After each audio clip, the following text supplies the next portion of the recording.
What up, y'all? It's your man, Abuamerican. Man, my man.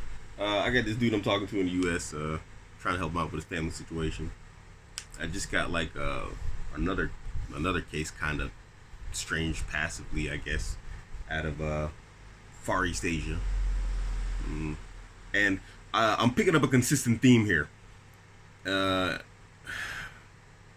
Now, I made a video post about this a while back, but I actually didn't describe it or talk about it. And even here, it's kind of difficult for me to go into details.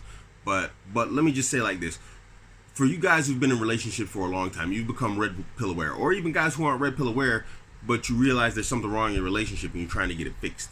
And you're getting a lot of congruence tests from your woman. Somewhere along the line, you screwed up. And she has in her mind done a reevaluation as to whether or not you are the right selection for her. This doesn't have to be an active thought. This is not like something that she'd be like, I wonder if this is the right guy. This is just on a biological level. It's kind of like your homeboy in your pants. You walk by and you're like, bang, not bang. You just see it in your mind automatically. It's something that happens in the background on some women. Some women actively understand and know they do it.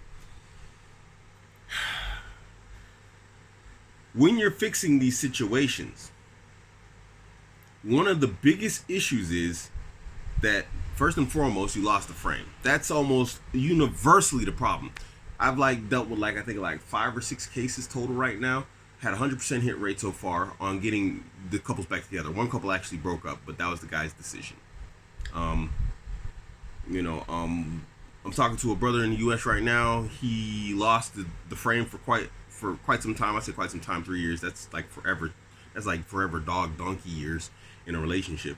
And now he's getting it back, but now his woman is like, yo, what the heck's going on? And she's congruence testing the crap out of him, like, yo, what's what? Who is this guy? And he's getting it back, but he's getting tested like a mofo.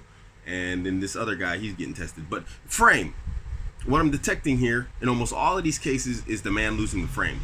Now, you cannot have frame without boundaries. There has to be boundaries set. And I said this in another video, and I posted that one video with the lady talking about her man and how he set boundaries for her in argumentation, that she wasn't allowed to run outside of the house. She used to get angry and then run out the door and slam the door and drive around the block and sit in the car and wait for him to panic and freak out and chase her up so she could get that validation and emotional rush. You have to set boundaries on what's acceptable for you as a man in your relationship. And there has to be consequences if she goes past those boundaries. It's not, it is sort of like dealing with small children in a sense, but she has to understand that there's boundaries. And if she does certain things, you gotta say, hey, look, you know what? If you walk out that door, you gotta keep going. Don't come back. Just take all your stuff with you and don't come back. And I'm 100% serious. She has to understand that you're not joking. There has to be no-go zones, and every man's no-go zone is going to be different.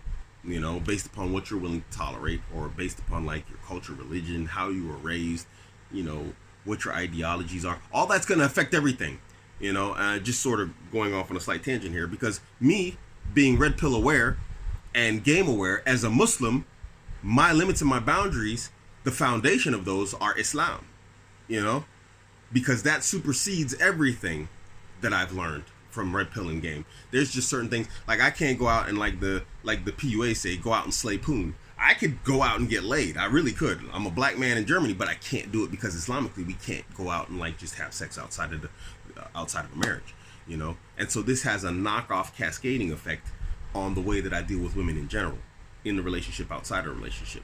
So a non-Muslim who's maybe listening to what I'm saying right here, your boundaries, your borders, whatever else that you set are going to be different because you have a different culture, different religion, you have different ethics, morals, virtues, values. I talk about this all the time, that you have to have a woman who's going to match those, or she's going to meld in with yours, and willingly. But anyway, if you don't set boundaries, you can't have control. You can't have frame. When we say control, we're talking about the frame, control of the frame. We're not talking about a dictatorial, oppressive type thing, because that's not going to work either. On a very important point to understand with women is, dominance doesn't come through overt action. It comes through game, So this is something I had to say to a brother in Britain all the time. He's dealing with apparently, he got married to a pretty hot sister. And mashallah, Allahumma barik. I don't know. I haven't seen her. I don't want to. But my understanding is from him that that's a pretty attractive sister, and she's in London. And so dudes are throwing themselves at her left and right, and he's like always going into overt dominance mode. And you can't operate like that with women, especially hot women. You got to have rock solid frame and game. And so I was like, look, you have to set boundaries with her, and she can't go past those. And if she does, there has to be limits. I'm repeating myself. Nevertheless, gentlemen, boundaries and women are very important. And in the description box, I'm going to link that video, and you'll see a relatively hot woman, talking about the boundaries that her man set for her, and she absolutely loves him for it. She sees it as just, he said, oh, you really like that. The interviewer was like, you really like that. She was like, she found it really hot. And if you do it in the right way, if your game is tight, it's going to be attractive, And so you just got to learn how to do it, man. It's all a balance. This is what you got to learn, because at the end of the day, when I'm talking about like these families and having multiple families, if you're going to have multiple wives or if you're just going to have one, it doesn't matter which, your choice is your choice, how you want to live. The point is stability. At the end of the day, this is a bigger picture, I don't only want guys to be happy, I want women to be happy, and we're in a cultural war with the left, and the foundation of that war is destroying the family. That's why we're here where we are today. That's why Red Pill exists, because of this cultural war.